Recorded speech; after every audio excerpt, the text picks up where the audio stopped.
Mummies, daddies, aunties, uncles, you are tuned in to SRC Radio, where we talk all things parenting between the hours of 7 and 7:30 p.m. each Thursday.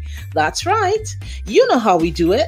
We're going to be talking all things impacting student achievement and a little of this, a bit of that, and so much more. We're getting into it all right here on SRC Radio. I'm excited. Are you excited? I know the guests joining us this evening are excited. Guess what? Hey, it's going to be an exciting conversation.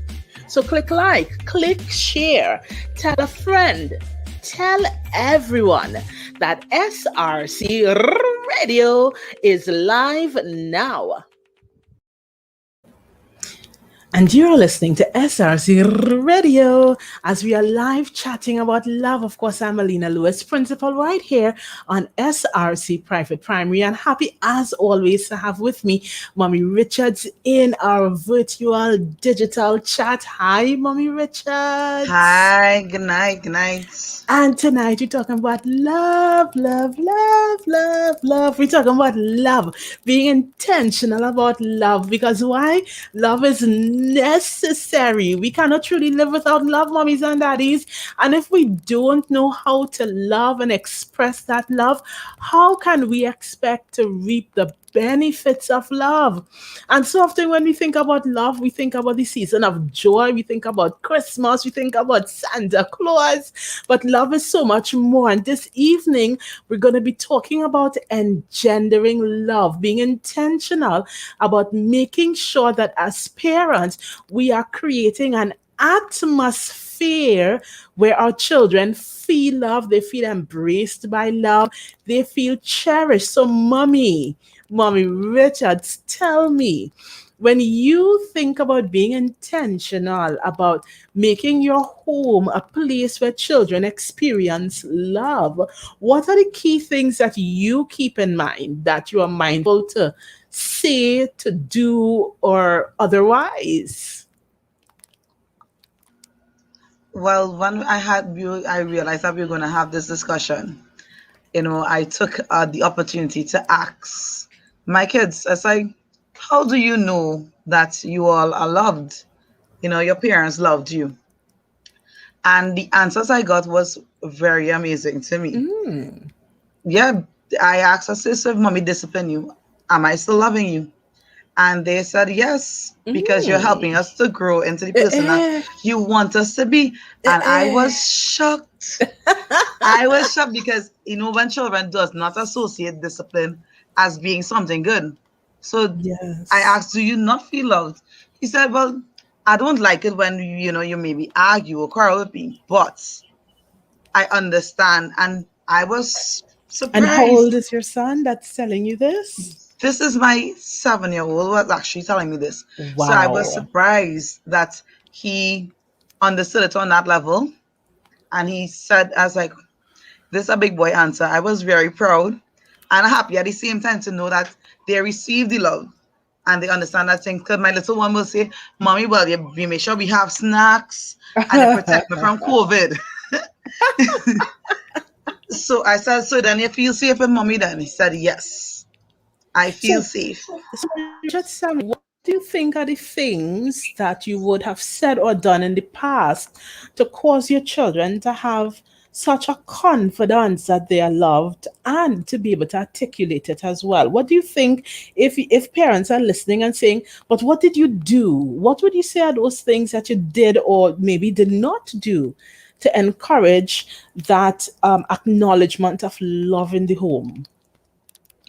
Well, for me, it's just simple things. We routinely understand that when we are leaving the house, it's like a mannerism. When you're leaving the house, you must kiss mommy, you must tell mommy goodbye. You go into school and you reach by that school gate, make sure that you welcome us with a hug and a kiss. So you feel that personal connection, that emotion, that raw feeling. And then I also talk to them like, love is God. Love is us expressing ourselves in nice ways. So when mommy goes out our way and she sit down there and she studies with you, It's because what mommy wants to help you, mommy wants you to get better. So yes, you might be tired and you might be weary, but remember we are doing this to the betterment. So love is beyond is both intangible and tangible at the same time.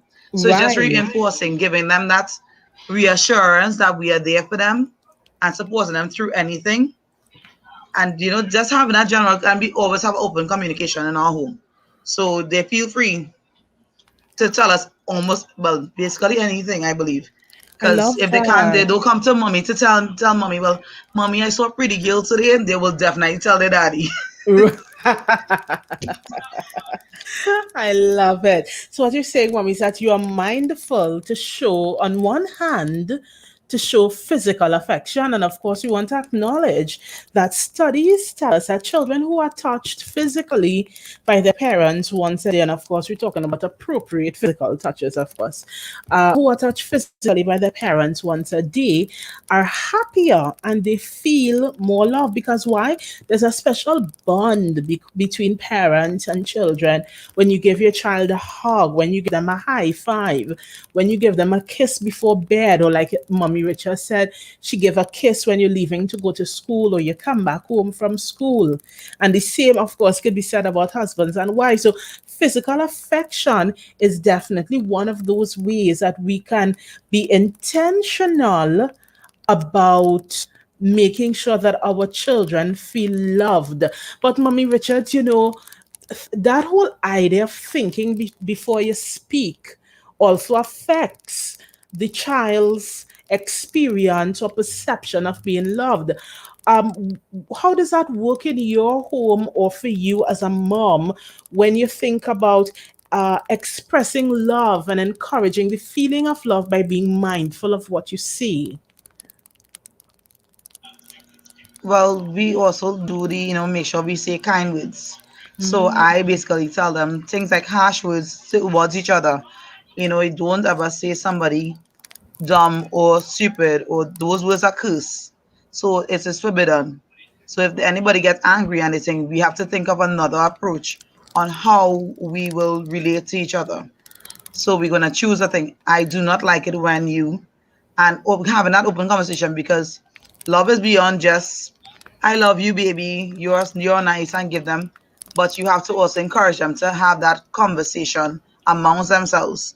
So when your brother fall down, instead of we sit down there and we laugh at it, you're gonna say, "Are you okay?" first, and that kind of confidence will, that reassurance that they support me. And then even though we might say, but that was a funny fall, though we laugh at it, it doesn't hurt the persons emotionally or leave them scarred, like, I'm a joke to somebody. So being careful on what we say and how we say it helps them along the way. I love that, Mommy Richards. Thank you so much for sharing these points. And we want to remind parents who are listening, even as you're being intentional about making your children feel loved, about making love be an important part of the home and the family. We want to encourage you. Remember to think before you speak. Remember to show physical affection. Try having a family night once a week so you have that bonding going on. As Mommy Richards was encouraging, encourage one another to say nice things, not fighting over silly things, but instead taking time to have quality time with each other. So, moms, dads, aunties, uncles, we're so happy that you joined us this evening for SRC Radio. And until next time, have a great one.